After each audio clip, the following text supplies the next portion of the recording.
We're naming 12, so Matt Henry is coming for Neil Wagner and he'll miss out, and the 12 that have been here will be the 12, and we just want to have another look at the surface. It's got a different look to perhaps what we're used to seeing here at the Basin, but I guess still confident that it'll be a good cricket wicket, which it does tend to be here with a bit of pace and bounce. You've got an experienced man to come in, but Neil Wagner will be pretty hard to replace on current form. Yeah, I mean, you sort of don't replace a guy like Neil. I think the qualities that he brings are quite unique, but you bring in, a guy that targets slightly different areas, coming from a slightly different height as well, and really exciting opportunity for Kyle Jamieson. Is there an expectation that you won't play spin? Like I say, we do want to turn up tomorrow, consider all our options, hence why we've named the 12. It does leave us with a number of options just to have a look at the surface, see how it dries out. So you're saying Williamson will play, basically, that should be against question. So it's just weighing up what we think will be the biggest threat from the options that we have, because, like I say, it is a slightly different looking surface than we're used to, but at the same time confident that it will be a good cricket wicket. There's just some different colouring on it, which we just want to check tomorrow. As a batsman, how important is it to know your option and leave balls outside the option and leave first half an hour to the bowler? How important? Yeah, I mean, here in New Zealand it does tend to provide a bit of movement and assistance for the fast bowlers, so leaving the ball well and knowing when you're off stump is important parts to most, I guess, top order batsmen's games. As we've seen here as well, at times when the surface has been green, it's still played very, very well. So I suppose it's adapting to what's in front of you is the most important thing. In terms of those threats you said you had at your disposal, how exciting is it to have the different threat of Jamieson in a test arena with his height, and especially maybe on this surface?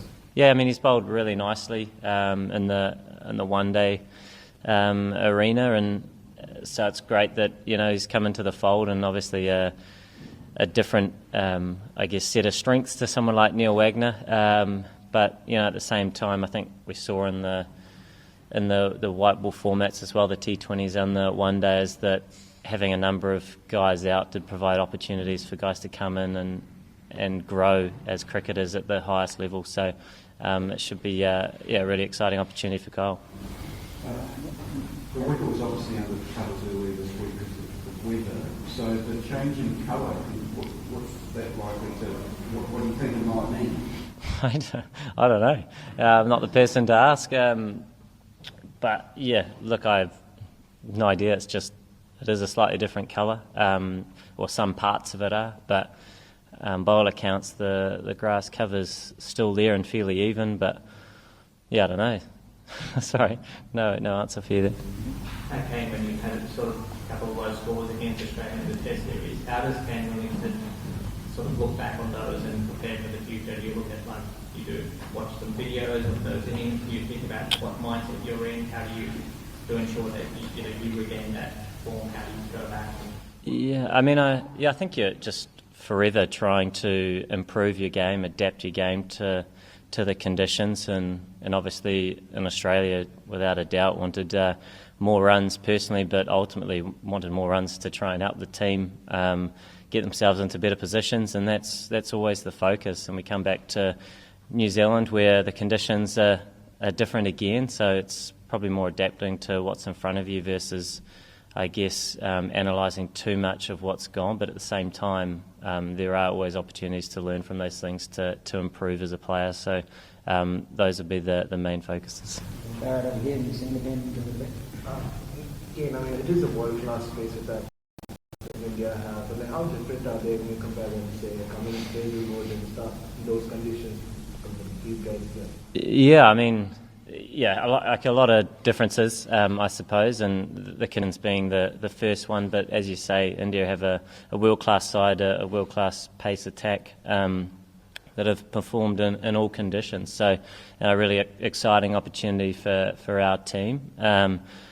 But once again, it's trying to assess the conditions as best we can and commit to our own plans, which ultimately gives us the best chance of good results. So it is peeling it back. Obviously, off coming back here from Australia, back into Test cricket. I know the guys are really looking forward to getting into it, but it's taking some learnings from that, but in some ways trying to keep peeling back the style of cricket that we play here in New Zealand and connect with that again. Just one more second. Do you think the World Test Championship will reach that stage where you're looking at points more than series wins and all that, like with your eye at large?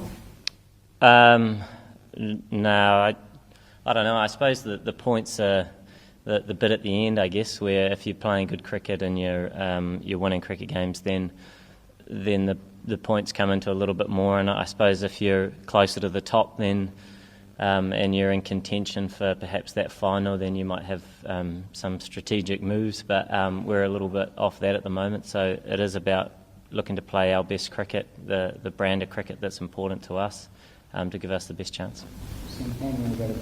Yeah, I was like from World Test Championship point of view. I mean, do you see a relevance of these two-match Test series? Because since like 120 points on offer in the series, and probably in the assays or we have seen in soccer like longer series, those are also having same points. Yeah. So just from your point of view, do you think that now from the World Test Championship point of view, teams will start playing more, maybe at least 3-match series?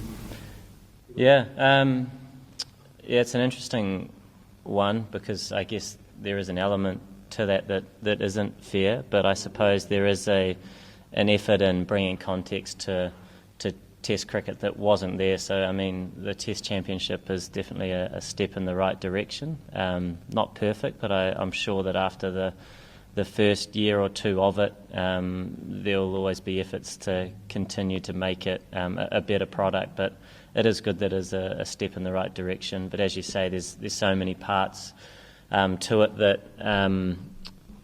some teams playing 5, some teams playing 2. The different countries, there's just heaps of different parts to it that don't perhaps make the points of equal measure. But like I say, we've all signed up to it. We're all keen to see how it unfolds, and I'm sure it'll develop over time. Kane Rossi yesterday with Australia in mentioned the experience and so what particularly you learned from that and discussed to cricket. Yeah, I mean, I guess going over to Australia, we were exposed in a number of areas, and I do think conditions were a big factor, but also the learning curve of going to a place like Australia where we always know it's tough and limiting that expectation, so you are continuing to just focus on the process that's held you in good stead for a long period of time, whether that means winning or losing. It is bringing the focus to the smaller steps rather than some of the loftier goals that can be achieved, but you do need to take care of kind of the next moment rather than you're getting too far ahead of yourselves. And and I think definitely as a unit, I know it was a tough series in terms of a result to swallow, but you can't change the past, but you can use it definitely to improve as individuals and as a team. And I know all the guys were taking those lessons, and everybody, I guess, had a slightly different experience in terms of a personal one, but trying to use that to be better players and to keep moving this team forward, I think, is the main point. India haven't won in a while, and Test season has been wonderful for a while. So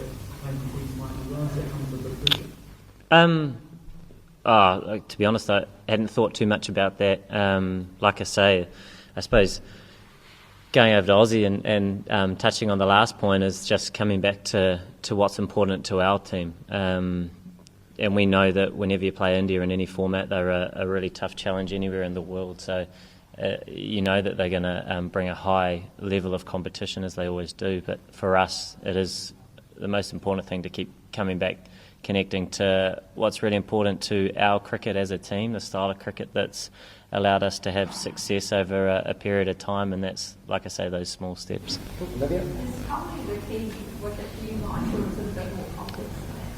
I mean, obviously Virat's the best or one of, without a doubt, in all formats. But they're a quality side. I think they're leading the Test Championship, and there's a reason for it. They've got so many quality batsmen in their lineup, and they've got a world-class bowling attack as well. So you certainly don't just focus on one player. And I guess that brings us back to the focus on our own team's approach.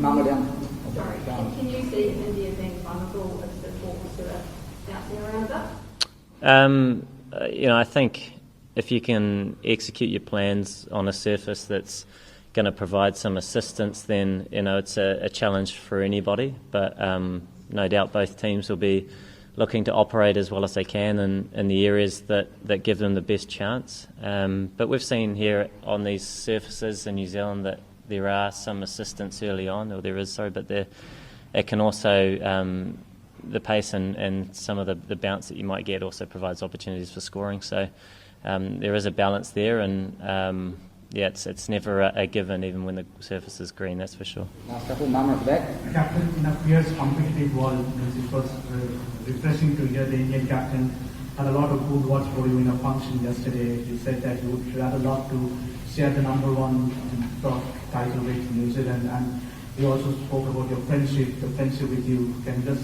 speak a little bit about your friendship with Virat?